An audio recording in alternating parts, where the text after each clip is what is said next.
So let me put it this way. Making your dreams a reality, it's one of the most important things you could ever try to do. Sometimes your reality is greater than anything you could have ever dreamed up. And I used to never understand how someone could work a real 9-to-5 job. There are very few people are going to try to be a solo artist in general, but to be an artist provider, to just borrow every dollar you can borrow, to squeeze out every hour in the day that you can squeeze, to just barely be middle class. It's not things normal people try to do. I don't have my studio anymore. It's actually not true. I won't have my studio anymore after today, after I make this video. I want to make this video because I've been thinking a lot about it, about why the artist fails. And if you know me from here, I kind of want to just make this as like a proper send-off, the closing of a chapter. And if you don't know me from here and you just ended up on this, hi, and I hope my little story can help you wherever you're at, whatever particular point you're at in your life as an artist. And that is not my studio. No, that is about to fall over. No, we're gonna go there right now. And I'm gonna even sell my car too. It's getting crazy. Stick around. I've been keeping this a secret for like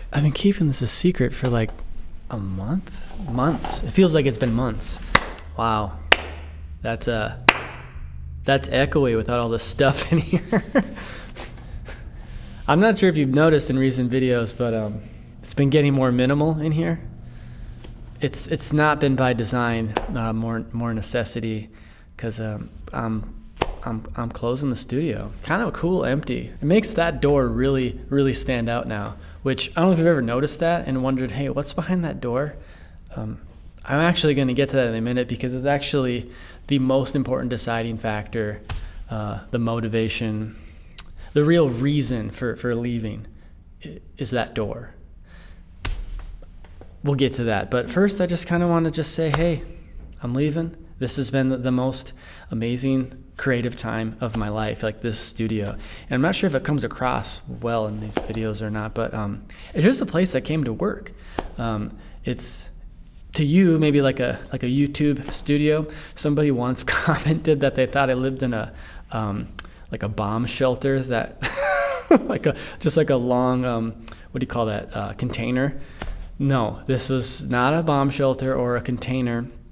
It's just a beautiful old historic building that I work in, and that I fix instruments and do lessons. And I got to have like some of my heroes, Dakota Dave Hall come through, Pop Wagner, of recent Roy Bookbinder, Charlie Parr had been here a bunch of times. It just kind of turned into my own studio, but it really wasn't, that wasn't the intention. It was actually a part of this business my wife and I started called the Northerly School for Music, and I have never really talked about that on this channel.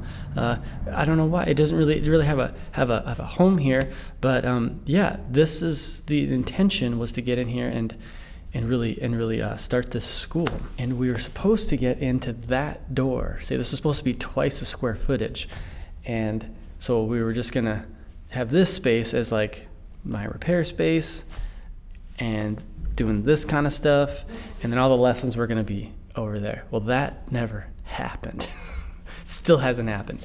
And what we had to do, we actually rented a space around the corner. So we had 2 leases, and in the interim before we could get that space, well, it just never really happened, and the business really started to suffer. It reminds me, and what I really want to share with you was, it just reminds me of why artists generally fail, because this system was doomed to fail to begin with. And there's 2 reasons how I see it. The first reason, I'll get to that actually last, but the second reason is we just can never finish. What's that line? An old timer just told me this: fall down 6 times, get up 7. Fall 6, get up 7. And that's the attitude that you have to have to keep this thing going. The worst thing, I think the biggest challenge for a lot of artists I know is actually just starting. And I tell you, I've been experiencing that firsthand, trying to get this space into the hands of more artists. At one of the meetings, we're walking around talking about, what she might want to do with this space. And she said, I'm not trying to make it as a full-time artist or anything like that. I just want a space. And I interjected and I said, I really recommend that you do. I really recommend that you do try to make it as a full-time artist, because there's no other way. There's no other way unless you just really try. And you can't have this like half-hearted attitude with this. If you do, then you have to recognize that you won't make it, because you almost won't make it with a full-hearted attitude, right? So if it's half-hearted, and she did decide not to take over this space last minute, I understand. Like I'm so empathetic to that kind of thing, because doing this as a means for your income, it's almost insane. Which brings me to why we're closing the studio. And as I said in the beginning, it's been some of the most creative times I've ever had in my life, consistently, every day. It's been the closest thing I've remembered to being a kid in my room and just like turning that imagination station on and just playing for hours. That's honestly what it's been like to be here. I don't know how much that comes across, but it's been really fun.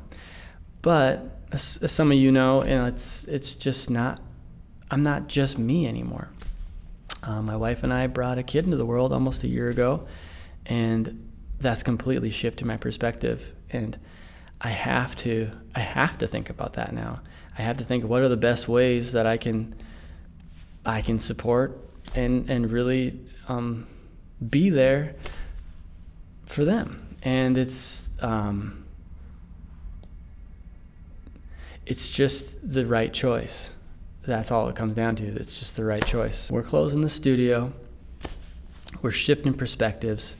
The Northerly is moving into a place right by where I live. We're going to have 2 studios there.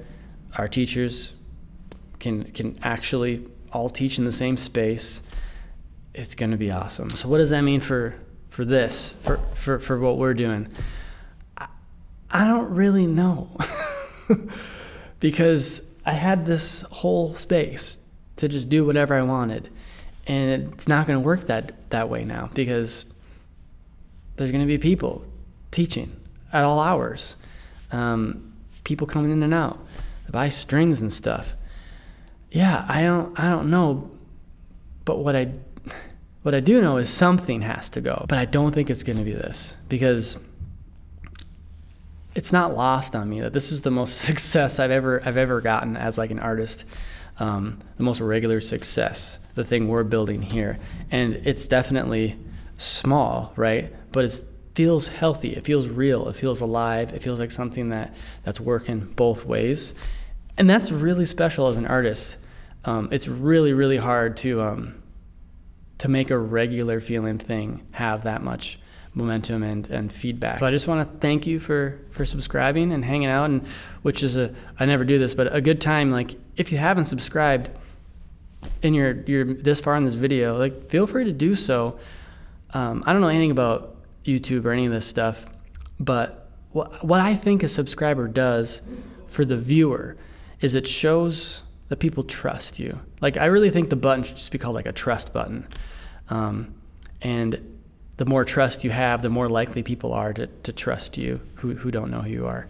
And this video is definitely going to serve people who know who I am, because no one else is going to care about this. So go ahead and press the subscribe button. I guess half of my analytics, half the people who watch these haven't done that. So yeah, I just want to say thank you. We're gonna find out together. We're gonna find out the future of this together. And if you've made it this far, you know, you're probably a fan of what I'm doing. Whether you're a subscriber or a patron or just a friend, we'd probably be friends if we're not already, you know. And because of that, like, I want to hear from you. You know, I've done a bunch of stuff on this, whether it's the interviews, repair stuff, tutorials. I've just done like straight blues tutorials. I've tried other things. So what do you like? What do you want to see in the future? If you're shy, comment it, leave it for a day, delete it. But yeah, I gotta go. There's some people moving in tomorrow. So yeah, getting less employable by the day. So I'm not going anywhere. Charlie Parr talks about that. At a certain point, you're not employable anymore. And I don't know. I'm getting close. Actually, taking my chair, and yeah, we'll see you when I'm back.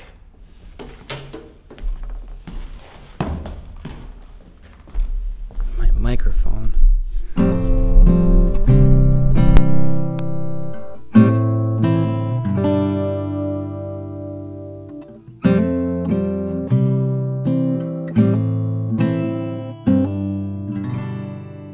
All right, if you just watched that whole video, wow, I can't believe how long I went on for. I had a lot to say.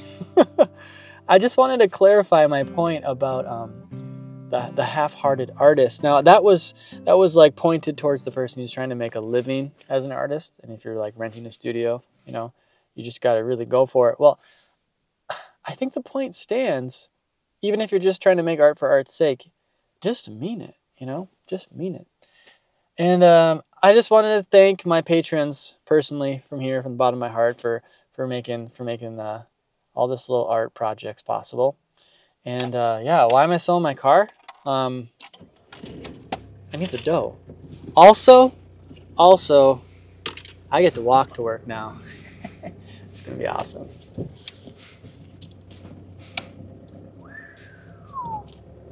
All right, bye-bye.